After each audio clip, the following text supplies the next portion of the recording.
Good evening, welcome to Cardiff City TV.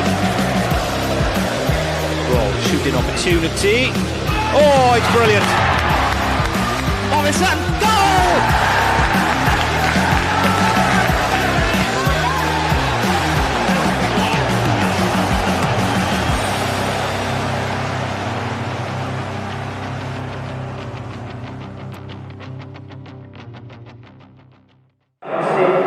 Good evening, welcome to Cardiff City TV. Welcome to Matchday Live with myself, Ashley Jameson, alongside me, John Donovan. We're in jubilant spirits here in the country this evening. Cardiff stopped the rot at the weekend after 8 consecutive championship defeats.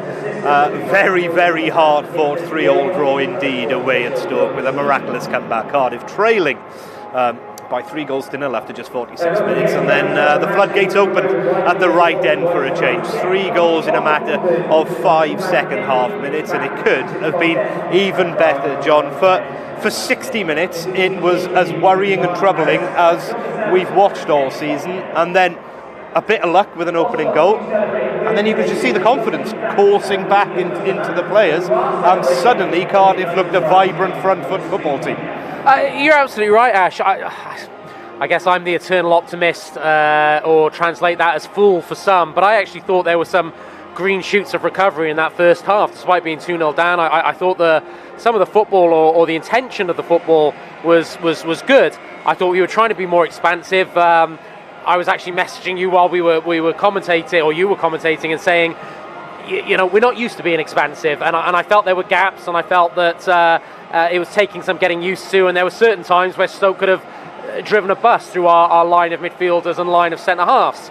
But actually the intention of what we were trying to do, even in the first half, I thought was good. Second half, yep, you had that blip with the third goal, and everyone thought game was over. But Cardiff continued to plug away, and credit to Steve Morrison, he made a change, and it was a change that changed the complexion of the match.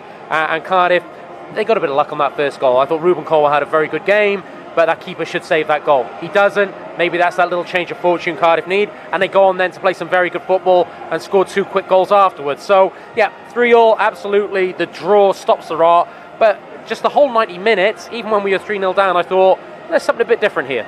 If we focus on the two things that really were noticeable for the game for me. One, Mark Harris completely changed the game coming off the bench, just with his movement, his ability to run and stretch a defence. We've spoken about him time and time again this season. And also for me, you're right, as difficult as those opening 60 minutes were, there was a game plan going forward. They'd done their research. They knew those 3 centre-backs for Stoke play too high a defensive line for players of their pace, or lack thereof. And Cardiff kept getting in behind all game long, even when, as you said, we were wide open ourselves the other way.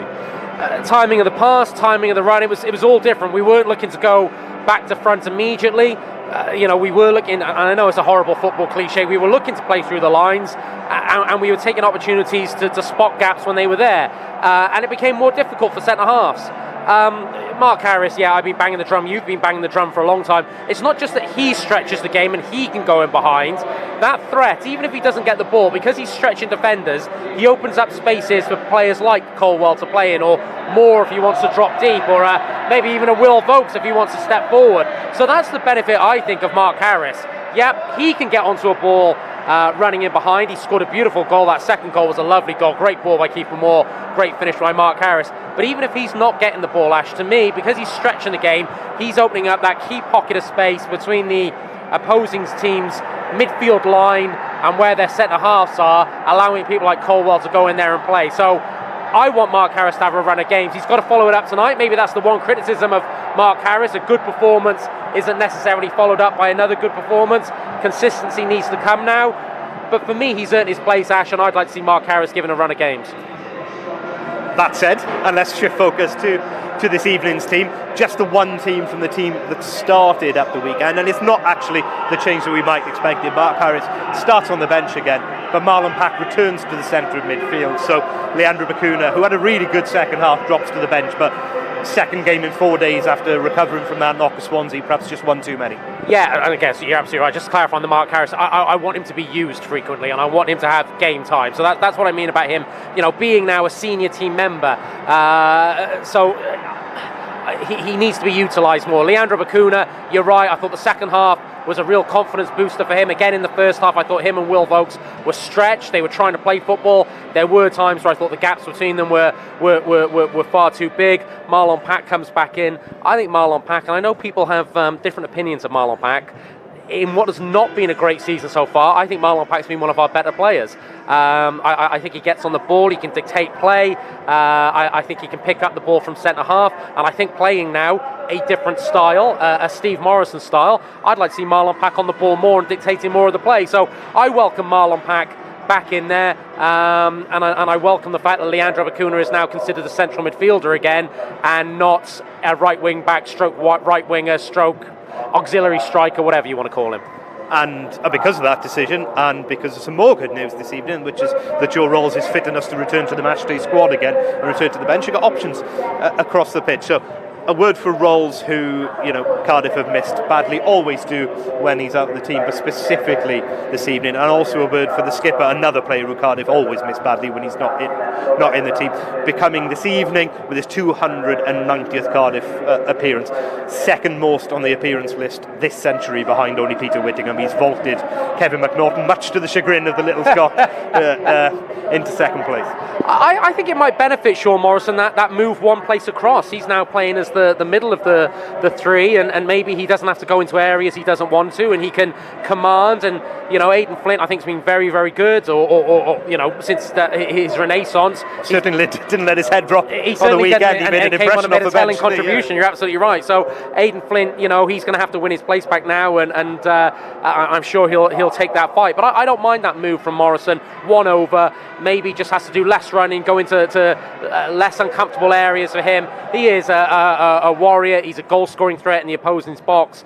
If you can get him in the team and he's fit enough to be in the team, I think he should be in the team. And Joe Rawls, Cardiff City miss him. I think he's probably the most savvy IQ of the midfielders in terms of positions to be on the pitch, and I think Marlon Pack is savvy IQ as well, but Joe Rawls has better legs and better athleticism than Marlon Pack. So Joe Rawls is missed, because I think he's developed that football IQ, where to be on the pitch, when to make a tackle, when to change the tempo of the game. And if we can get him fit, that's a bonus. But you're absolutely right. Looking at the bench tonight, whereas a couple of weeks ago it was all kids. Still got a nice balance of kids on there, but there's a little bit of seniority coming back in there again. So a few days makes a hell of a difference.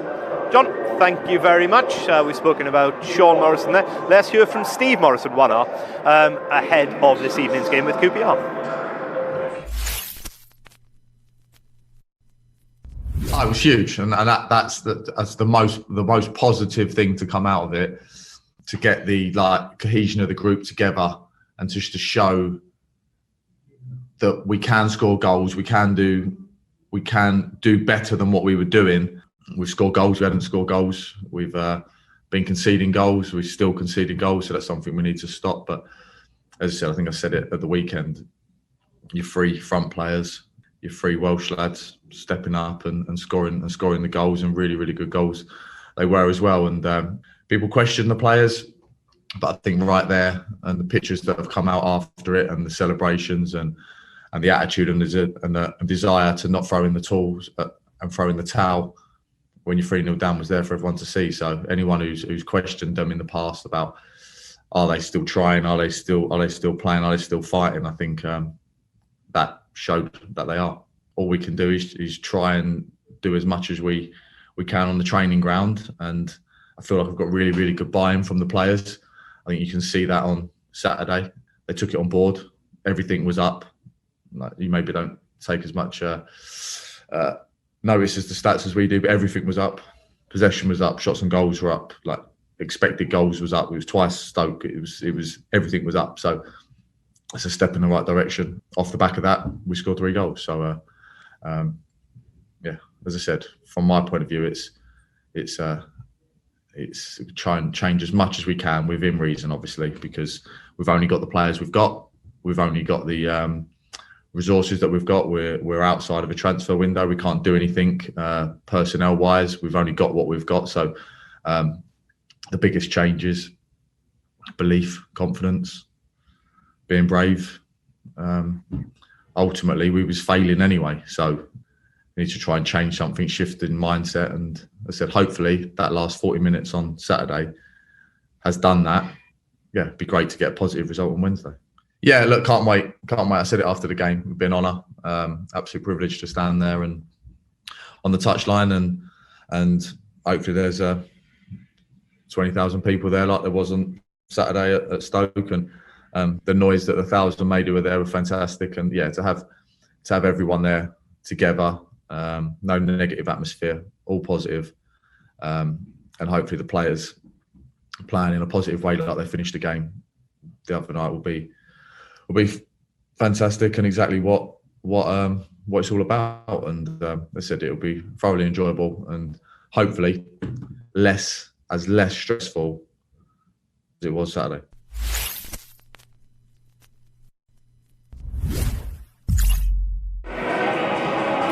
Welcome back. Steve Morrison there talking ahead of his second game in Inter in charge of the Bluebirds this evening's game with Queen's Park Rangers, and I'm delighted to say I've swapped out John Donovan and traded him in for Matthew Connolly. 146 Cardiff games in his career. You've just been talking on the Legends Bar, which pretty much sums up how you're viewed around here. 2 promotions, 1 Player of the Year award. Not somebody that will blow his own trumpet, so I'm going to do it for him. Never officially retired, but you have hung up your boots, I've just been told. But it's great to have you back. Yeah, thanks very much. I'm actually really looking forward to the game. QPR have obviously had a very solid start and stuff, so yeah, it should be good. It's really lovely to be back and see some old faces and stuff. Lovely to have you back as well in slightly happier times. It's been a difficult run of form to have anybody on. We had Kevin McNaughton on a couple of weeks ago, and it's fine. He can lighten any mood, can't he? But yeah, it's good to have you here off the back of a point. I thought a much improved, obviously, second half display from Cardiff, and obviously goes without saying hugely needed, because it's been a difficult run of form, isn't it? Yeah, I saw the highlights, and I mean, when you see it 3-0 down, you fear the worst. It could go on to be 4s and 5s, and then it's a lesser mood. But credit to the boys on such a bad run to then score 3 goals and grab a point, and maybe could have even nicked at the end. So yeah, the style of play has obviously changed a little bit, which helps. And you know, like I said, it will be a really tough game because QPR have got some really good players, and Cardiff really need a win tonight. And I mean, even in the best of times, you're thinking away games in the Championship are never easy. I'm thinking of the promotion campaign. I remember your debut at Bristol City away. We took a bit of a batter in. We struggled for away wins, didn't we, that season that we got promoted? It was 2.5 months into the season before we claimed 3 points. So even in the best of times, away results are difficult to come by in the Championship. So coming back to 3-0 down, what could that do for a dressing room that's really on its knees? Like you said, absolutely. It's really tough to go away, especially during the night. You've travelled and you've got a tough game, and that season with Malky, it took a fair while to get going, but momentum's a great thing, and you never know what that 3-3 draw could do. Could lift the boys to get a win tonight, and before you know it, you get 2 or 3 wins and you're miles further up the table and looking up instead of down. So they should have more spirit and more determination, character after that. So hopefully we get the win tonight. And not just to concentrate on your Cardiff career, you've got 4 promotions altogether from the Championship. 5, I beg your pardon, sorry. 4 in 5 seasons though, wasn't it? And 3 consecutive Championship. 3 in a row, yeah. 3 in a row, 3 titles in a row. Yeah. And one of those obviously coming with Queen's Park Rangers, another one of your former clubs. And in complete contrast to Cardiff were maybe viewed as, firm top 6 favourites going into this season. Queen's Park Rangers maybe dark horses. They've done some shrewd business, but they went, flew out of the blocks at the start of the season and look a really canny side, don't they? Yeah, they have done. Warburton's obviously a very good manager. They've got goals in their team with Dykes and Charlie Austin. They signed Andre Gray. They've got experience in midfield with Johansson, and their defence is obviously very good. So they'll be looking to fly up the table and hopefully get in the playoffs, I'd say. Cardiff's aims have obviously changed in terms of now it's a survival battle really, and just trying to nick results here and there.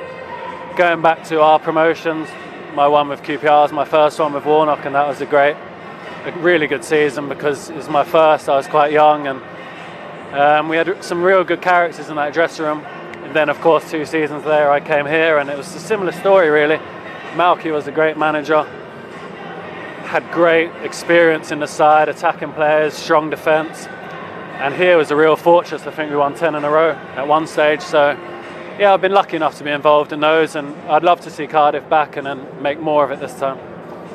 Queen's Park Rangers then team news this evening. They have made changes, and you've alluded to one there, Matthew.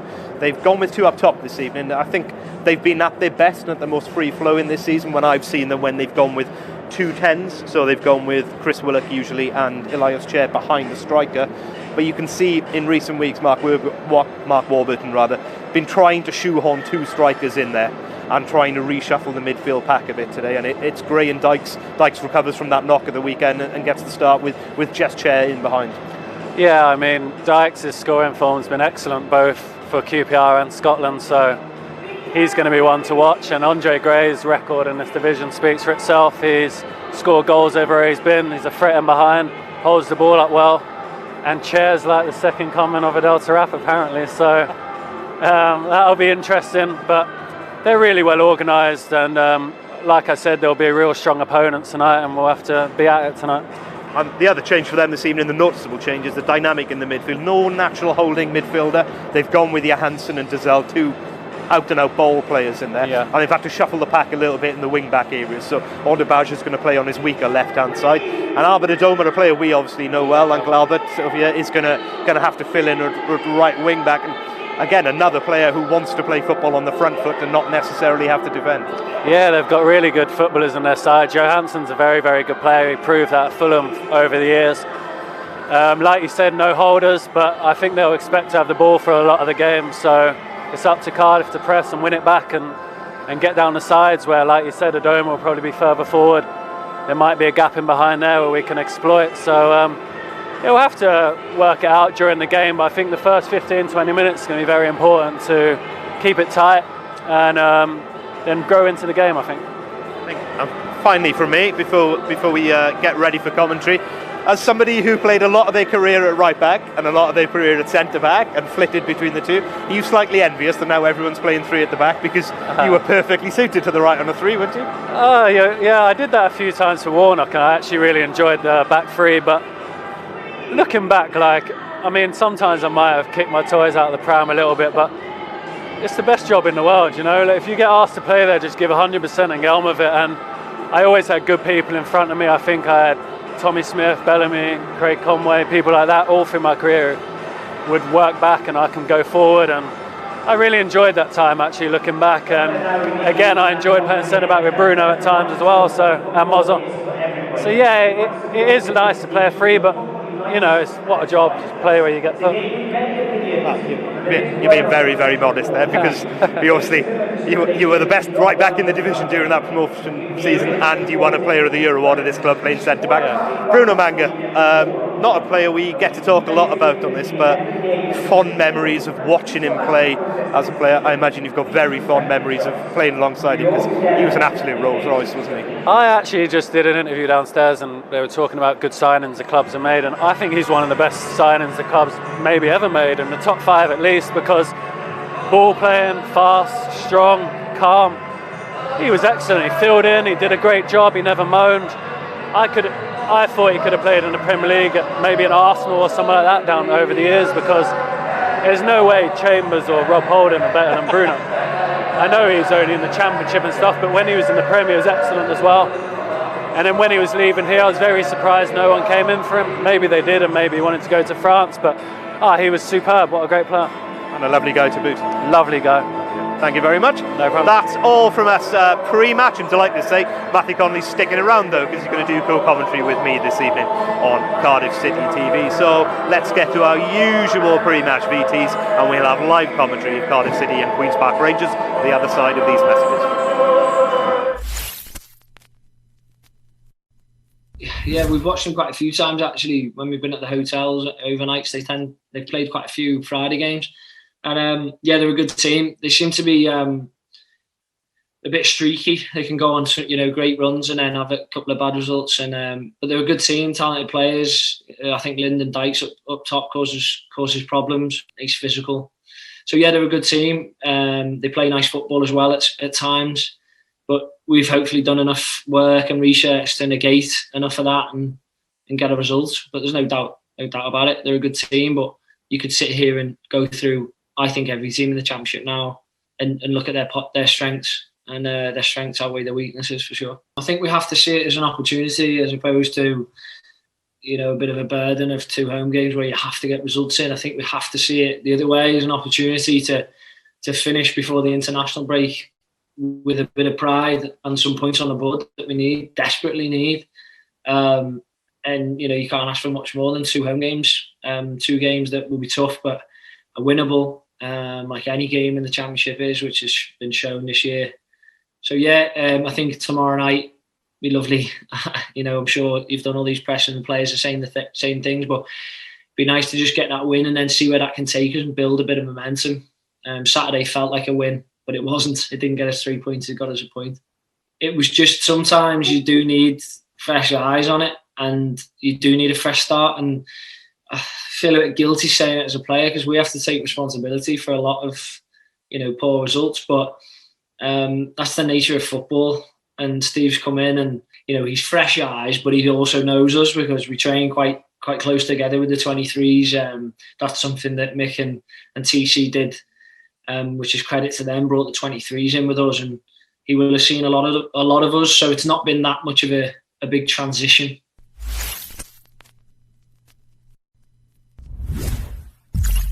Top 5 in association with the Big Yellow Self-Storage Company.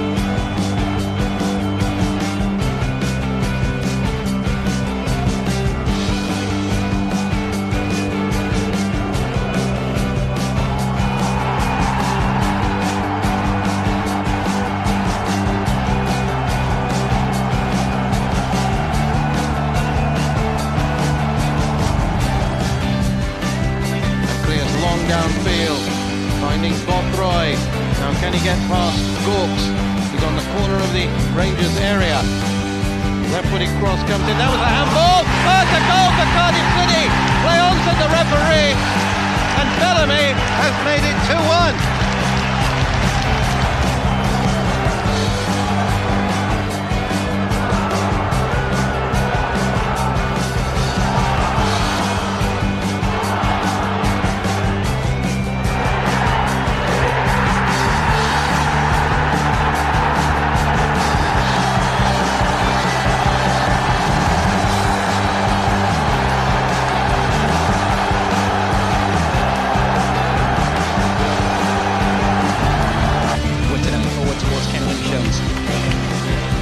In there, strong tackle.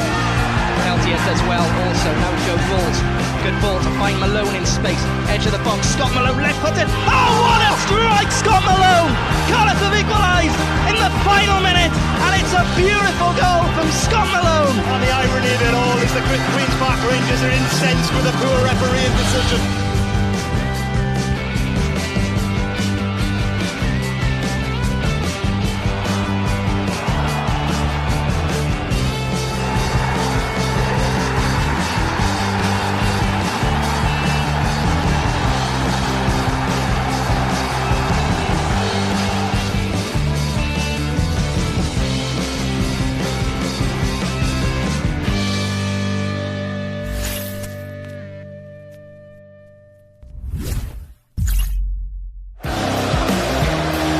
Good evening, welcome to Cardiff City TV.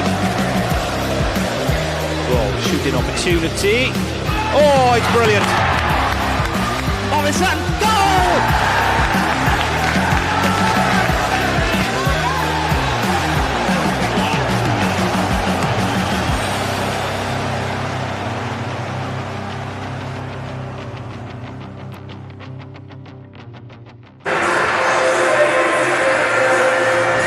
Good evening, welcome to Cardiff City TV. Welcome to live coverage of this evening's clash with Queen's Park Rangers. Cardiff on an upswing, we hope, off the back of that point, on a hard-earned point at that away at Stoke City at the weekend. Cardiff had lost 8 consecutive championship games prior to that dramatic last 30-minute swing around at the Bet365 Stadium at the weekend, and Steve Morrison in interim charge still makes one change to the starting lineup this evening. Back comes Marlon Pack, who sat out at the weekend, having served a suspension for 5 yellow cards. He returns to the place in the midfield of Leandro Bacuna. So it's still young Ruben Colwell and Kieran Evans either side of football man Kiefer Moore in attack. Changes as well for Mark Warburton's Queen's Park Rangers, notably in attack, where Andre Gray and Lyndon Dykes are teamed together as a strike pairing. Ilias Chair will operate as a 10 behind them, and he's gone with 2 natural ball players in the middle of the park, young Andre Dozel and the experienced Stephanie Johansson, who wears the armband. Jimmy Dunn starts at centre half as well, earning his 100th senior appearance whilst doing so.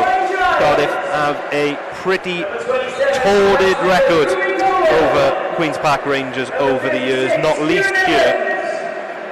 They have won just 1 of the last 6 meetings, 2 of the last 12 between the two teams, and we are anticipating another difficult evening under the lights here in the Welsh capital as Cardiff continue to look to rediscover some of that early season form. Early season form key to Rangers as well. They flew out of the traps. It's been a little stuttering since then, but they do come back into this game off the back of 2 draws. Actually lost on penalties after the first of them at Sunderland in the League Cup, but a 1-1 draw at the weekend against Nottingham Forest. Lyndon Dykes on the score sheet for the 6th time this evening, I'm delighted to say. Still joined by former Bluebird Matthew Connolly, who was with us pre-match also. Matthew, you know both these teams incredibly well, and we've just had a quick word off air, and you, like me, anticipating a difficult evening for the Bluebirds despite that bit of confidence at the weekend. Yeah, thanks very much for having me. I'm really looking forward to the game, and like you said, yeah, QPR have had a really good start to the season. Got some very good players, especially at this level.